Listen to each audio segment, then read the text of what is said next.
A França se tornou o primeiro país do mundo a incluir o direito ao aborto na Constituição. A medida passou hoje por uma votação final no Congresso e teve 780 votos favoráveis. Em São Paulo, um juiz negou uma liminar sobre a colocação do dispositivo intrauterino, o DIU. Isso foi negado para uma paciente aqui de São Paulo. O magistrado que negou, e é isso que o Matias vem falar com a gente, alegou que mera busca de prazer sexual afronta a moralidade cristã. É 2024 que a gente está, né, Matias? Caros amigos do Centro Dom Bosco, sejam bem-vindos mais uma vez ao Chave Católica. Eu sou Luciano Pires e hoje os convido a tratarmos do tema: toda lei deve ser obedecida?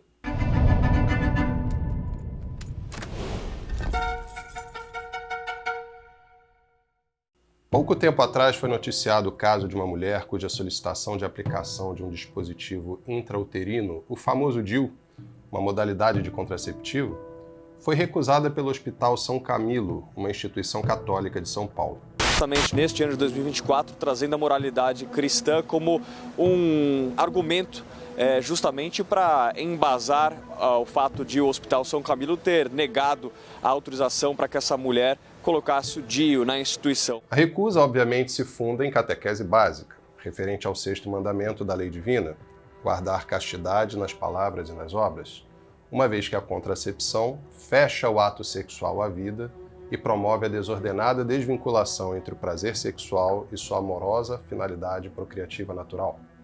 Em comunicado público, a Rede São Camilo informou: em todas as unidades, a diretriz é não realizar procedimentos contraceptivos em homens ou mulheres, exceto em casos de risco à saúde, em alinhamento ao que é preconizado às instituições confessionais católicas. Como a Casa de Saúde recebe recursos do Sistema Único de Saúde, o SUS, a bancada feminista do PSOL, Partido Socialismo e Liberdade, da Câmara Municipal de São Paulo, entrou com pedido liminar na Justiça para obrigar a instituição a realizar o procedimento. Mas o juiz responsável, Dr. Otávio Tokuda, negou o pedido. Em outro trecho da decisão, o juiz diz o seguinte, que o Estatuto Social do hospital deixa claro que se trata de uma associação civil de direito privado de caráter confessional católico. E na continuação ele destaca que a recusa nessas circunstâncias é legítima na medida em que ninguém é obrigado a procurar justamente uma instituição de orientação católica para a adoção de método contraceptivo. Para ele, a opção do hospital é legítima, enquanto a pretensão das vereadoras de obrigar a empresa a realizar o procedimento é inadmissível, porque violaria o direito de liberdade de consciência e de crença, numa prova de que os revolucionários só defendem esse tipo de liberdade até chegarem ao poder, como já afirmamos em vídeo anterior. E mais recentemente, o mundo recebeu a trágica notícia de que a França, outrora denominada filha primogênita da Igreja e hoje desfigurada pela Revolução, tornou-se o primeiro país do mundo a incluir o direito ao aborto em sua Constituição. Com isso, a França se torna, então, o primeiro país do mundo a colocar dentro da sua Constituição o acesso ao aborto. É uma decisão também que não surpreende tanto por causa da aprovação da população em relação à constitucionalização do aborto. Pesquisas já realizadas aqui na França mostram uma aprovação de mais de 80% da população ao tema. O assassinato de seres humanos indefesos ainda no ventre de suas mães já era legalizado na França desde 1975. Graças, sobretudo, ao empenho de Simone Veil, então ministra da Saúde. Francesa, nascida em família judaica e ícone do feminismo, Simone Veil sobreviveu à perseguição nazista da Segunda Guerra Mundial e, paradoxalmente, trabalhou para tornar oficial o abominável genocídio intrauterino do povo francês. Segundo números oficiais, de 1976 a 2022, somavam-se em torno de 6,4 milhões de abortos, numa taxa média de 22% das gestações. Significa dizer que a excelsa democracia liberal francesa, maçônica e laica, acaba de oficializar em sua Carta Magna o direito feminino a eliminar sistematicamente como indesejáveis mais de 1/5 dos futuros cidadãos franceses. E, além disso, também é um país laico, então as discussões de religião acabam não afetando a política aqui na França. Desde 1905 foi aprovada a lei da laicidade, então que separa o Estado e a Igreja. No mundo todo, essa marca chega a inacreditáveis 44 milhões de vidas inocentes ceifadas ao ano. Tanto pior que essa funesta estatística encontre hoje respaldo científico. Em nenhum outro período histórico a humanidade derramou seu próprio sangue em tamanha escala industrial e sistemática. E é certamente um escárnio diabólico que o façamos justamente em nome da saúde pública. Como não vermos nisso a herança maldita da guilhotina, faminta de sangue, que marcou a Revolução Francesa e todas as suas mentiras de liberdade? E como não pensar nas palavras de Nosso Senhor Jesus Cristo, no capítulo 12 do Evangelho de São Mateus, ao descrever o estado deplorável de um homem que, tendo sido exorcizado de um demônio, volta a ser dominado por ele e por outros 7 demônios ainda piores? Pois se o bárbaro povo franco, sob o rei Clovis I, um dia se viu livre de um demônio graças à conversão à fé católica, o iluminismo francês, ao expulsar do povo uma fidelidade de 13 séculos a Cristo e sua Igreja, submeteu a França à miserável escravidão sob demônios ainda piores que o da antiga barbárie. E, de fato, que prova maior da influência demoníaca pode haver do que a completa alienação da mulher, fonte de amor e de vida, pervertida em agente do ódio e da morte, disposta a derramar o sangue de seus próprios filhos no altar infernal das mais baixas satisfações mundanas? Pode haver nação mais corrompida, selvagem e suicida do que a que confirma as mães nessa sinistra condição, transformando em lei a anulação do mais básico dos direitos, que é o direito à vida, a seus membros mais inocentes e indefesos?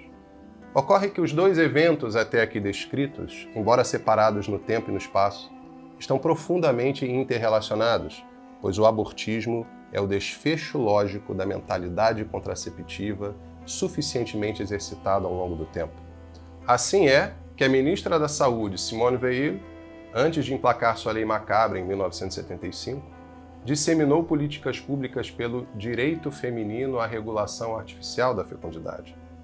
Ora, tamanha violação à lei natural não se poderia dar sem graves consequências, de modo que o próximo anseio da mulher emancipada, leia-se, submissa não a um homem apenas, seu marido, mas a vários, será o de interromper, segundo seu próprio arbítrio, a gravidez que julgarem desejada ao seu estilo de vida independente, autocentrado e, portanto, socialmente alheio ao bem comum. A alienação que a ideologia feminista lhe impôs sob o falso nome de liberdade terá se tornado tão brutal que já não lhe parecerá racionalmente absurdo, nem moralmente proibido, relativizar a vida que carrega em seu ventre, como se não fosse pessoa humana.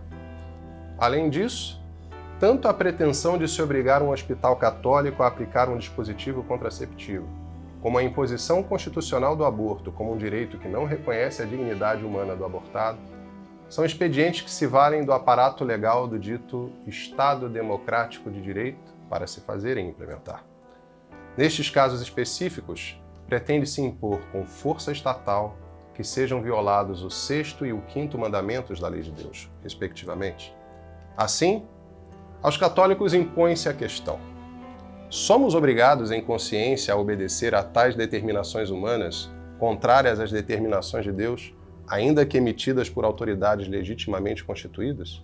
Como vimos em episódio anterior do Chave Católica, cujo link e todas as demais referências usadas neste vídeo vocês podem encontrar aqui embaixo, na descrição, o Estado laico, definido segundo o espírito maçônico, é uma espécie de Deus, cujas determinações legislativas por ele emitidas devem, na prática, ser acolhidas como decretos divinos. Por outro lado, o padre catalão Félix Sardá e Salvani, em sua obra Maçonismo e Catolicismo, já explorada por nós anteriormente, relembra-nos que o ensinamento da Igreja sobre essas verdades de direito público cristão é de tal modo formal que se um legislador ou governante governar não de acordo com a lei de Deus, mas segundo seu capricho ou vontade, ela permite que lhe deem um nome de tirano e pretende que, se ele prescrever algo contrário à lei de Deus, não se está de modo algum obrigado a lhe obedecer. Aqueles que falam que é preciso baixar a cabeça diante de toda a ordem arbitrária do Estado, desconsiderando os direitos da consciência cristã, ou esta outra estupidez que pretende que o rei e o parlamento podem tudo, esses, portanto, discorrem e falam como maçons, não como católicos. Vemos, portanto, que o padre Sardai Salvani orienta que ninguém está obrigado a obedecer uma lei humana que viole a lei de Deus, razão pela qual uma lei assim se classificaria como tirânica. Tal ensinamento encontra pleno respaldo na tradição e no magistério de sempre da Santa Igreja. Por exemplo, ao responder se somos obrigados a observar os mandamentos da lei de Deus, o Papa São Pio X ensina em seu catecismo: sim, somos obrigados a observar os mandamentos da lei de Deus, porque são impostos por Ele, Senhor Supremo, e ditados pela natureza e pela sã razão. Vejamos também o que diz Santo Tomás de Aquino a esse respeito na Summa Theologica. Ao se perguntar se a lei humana nos obriga à consciência, responde o doutor comum da Igreja: as leis estabelecidas pelos homens são justas ou injustas. Se justas, têm da lei eterna, de onde derivam, força para obrigar no foro da consciência.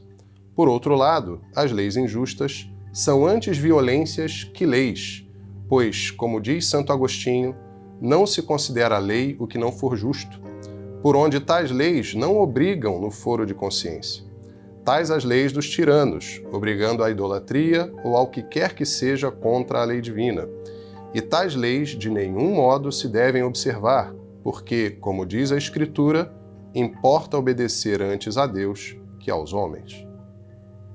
Logo, segundo Santo Tomás de Aquino, ninguém está obrigado a obedecer uma lei injusta, caso em que sequer poderia ser chamada propriamente de lei.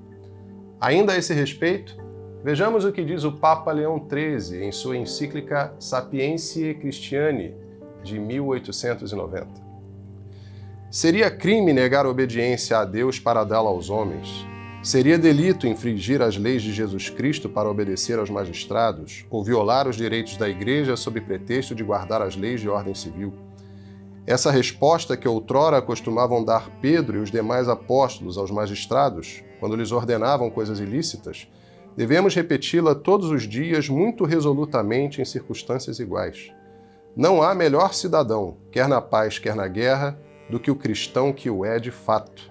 Mas por isso mesmo que o é, deve antes estar resolvido a sofrer tudo e a própria morte do que desertar a causa de Deus e da Igreja.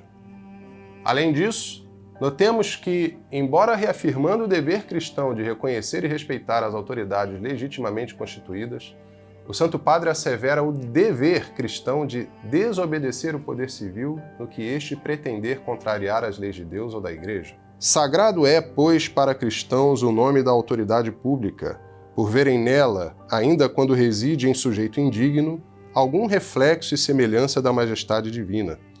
Justo e devido é para eles o respeito das leis, e não por medo da força e de sanções penais, mas por simples dever de consciência. Mas também, se as leis do Estado se puserem em aberta contradição com a de Deus, se forem injuriosas para a Igreja ou contrárias aos deveres religiosos, se violarem no Sumo Pontífice a autoridade de Jesus Cristo, então resistir é obrigação, e obedecer seria um crime, e crime até contra a pátria, porque pecar contra a religião é fazer mal ao próprio Estado. Eis aí, caros amigos, o ensinamento de sempre da Santa Igreja quanto ao posicionamento propriamente católico em face das iniquidades infligidas pelos poderes deste mundo, antes de tudo, contra a dignidade de Deus, quase sempre sob a desculpa de se preservar ou ampliar a dignidade humana. Esse modo revolucionário de pensar ignora, no entanto, que a dignidade do homem, sendo este criatura de Deus, não se pode sustentar sem que se assegure antes o reconhecimento e o respeito à dignidade daquele de quem o homem aufere sua própria dignidade. As sociedades que sistematicamente atentam contra as leis de Deus e da Igreja, a pretexto de libertar o homem e melhorar suas condições de vida, abraçam a própria ruína. Porque é o próprio homem quem sofre as consequências naturais e sobrenaturais de sua desobediência e indisposição para o verdadeiro amor a Deus, ao próximo e a si mesmo? Aos católicos de qualquer época, além da graça sobrenatural advinda da oração e dos sacramentos, nunca lhes faltará a inspiração dos santos mártires, que, abrasados na caridade de Cristo, puderam resistir heroicamente aos piores tormentos na defesa inegociável da verdade. Assim, nós do Centro Dom Bosco repudiamos e lamentamos que a França de São Luís IX, de Santa Joana d'Arc, de incontáveis santos e de numerosas aparições marianas, há décadas se valha de sangue inocente para atingir o papel de suas leis e agora de sua Constituição. E pedimos a intercessão de Nossa Senhora para que, pela graça de Deus, a filha primogênita da Igreja se emende, reencontre o caminho da única religião verdadeira e novamente se ponha sob a realeza de Cristo e a misericórdia divina. Em contrapartida, celebramos a reta e corajosa decisão do juiz paulista que pôs justo freio à iníqua exigência da bancada política feminista contra o Hospital São Camilo.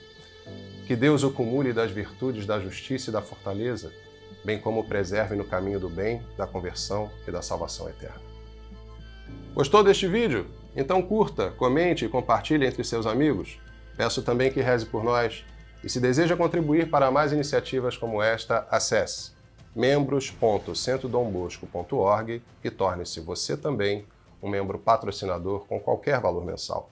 Que Deus recompense imensamente a sua generosidade. Viva Cristo Rei!